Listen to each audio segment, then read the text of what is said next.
এদিকে গোপালগঞ্জের আইনশৃঙ্খলা নিয়ন্ত্রণে অন্যান্য নিরাপত্তা বাহিনীর সঙ্গে যোগ দিয়েছে নৌবাহিনী। এই মুহূর্তে মধুমতি নদীতে নিরাপত্তা মহড়া দিচ্ছেন তারা। সেই অবস্থা জানাতে আমাদের সঙ্গে যোগ দিচ্ছেন আজিজুর রহমান রনি। রনি, এই মহড়া নিয়ে আইনশৃঙ্খলা রক্ষা বাহিনী কি বলছে এবং সেখানকার বর্তমান পরিস্থিতি কেমন দেখছেন?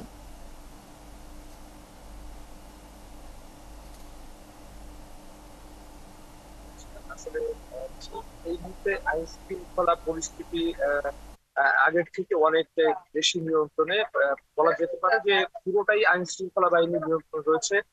পরিস্থিতি শহরে বা আশেপাশে যে আমরা যেখানে যেখানে দেখেছি যে সব জায়গায় কিন্তু আইন শৃঙ্খলা পরিস্থিতি এখন নিয়ন্ত্রণ রয়েছে।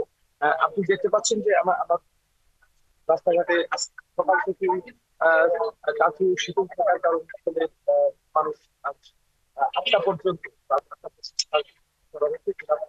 সে থেকে আহ, যার যার কারণে কিন্তু সকাল থেকে মানুষ যারা কর্মসূচি পালন করেছে তারা রাস্তায় এসেছেন এবং এখানে আসলে রাস্তাঘাট যে অন্যান্য সময়ের মধ্যে যে স্বাভাবিক পরিস্থিতি থাকে, অনেকটা তেমন তেমন চিত্র আমরা দেখতে পাচ্ছি। এছাড়া আপনি জানেন যে আইন শৃঙ্খলা গতকাল নৌবাহিনী খুলনা থেকে আসা কিন্তু বোর্ডও কিন্তু গরুপথের মহড়া দিয়েছে। তারা অন্যান্য যে আইন শৃঙ্খলা বাহিনী রয়েছে তারা কিন্তু নিয়মিত মহড়া দিয়ে যাচ্ছেন এবং এই ঘটনায় কৃতি মামলা হয়েছে সেই কৃতি মামলায় আওয়ামী লীগের আসামি সহ যে অর্থাৎ আসামি রয়েছে তাদেরকে কিন্তু আসলে অভিযান করে প্রশাসন